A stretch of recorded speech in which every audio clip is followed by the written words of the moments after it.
నేను మీ వినూతా కోట, తెలుగింటి ఆడబిడ్డగా మీడియా ద్వారా రాష్ట్ర ప్రజానికానికి, శ్రీకాళహస్తి నియోజకవర్గ ప్రజలకు, నాతో పనిచేసిన మా జన సైనికులకు కొన్ని విషయాలు తెలియజేయడానికి మీ ముందుకు వీడియో ద్వారా వస్తున్నాను.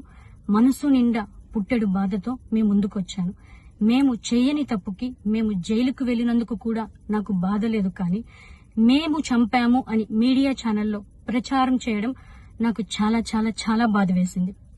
అతని చావులో మా ప్రమేయం లేదని గౌరవ కోర్టు భావించింది కాబట్టే నాకు 19 రోజుల్లో బెయిల్ వచ్చింది. సబ్సిక్వెంట్లీ 1 నెలలో మా అందరికీ బెయిల్ వచ్చింది. మేము ఫారెన్ లో లక్షల జీతాలు వదులుకొని రాజకీయాల్లోకి వచ్చింది ప్రజలకు సేవ చేయడానికి, కానీ మనుషుల ప్రాణాలను తీయడానికైతే కాదు. అలాంటి మనస్తత్వం మాది కాదు. ఈ కేసులో మాకు ఎలాంటి సంబంధం లేదని గౌరవ కోర్టులో మేము నిరూపించుకొని క్లీన్ చీట్ తో తప్పకుండా ఈ కేసు నుండి బయటకు వస్తాం. ఈ కేసు చెన్నై కోర్టులో విచారణ ఉన్నందున నేను ఈ కేసు గురించి ఇంతకు మించి మాట్లాడకూడదని మా లాయర్లు నన్ను సూచించారు. మేము ఏ తప్పు చేయలేదు. నిజ నిజాలు ఆ దేవదేవుడికి, శివయ్యకి తెలుసు. ధైర్యంగా పోరాడతాం.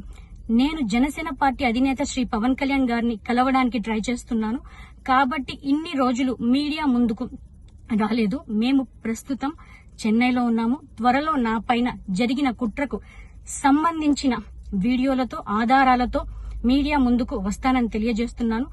న్యాయం ఎప్పటికైనా గెలుస్తుంది. ఖచ్చితంగా న్యాయం వైపు ప్రతి ఒక్కరు నిలబడతారని భావిస్తున్నాను. సత్యమేవ జయతే. జై హింద్.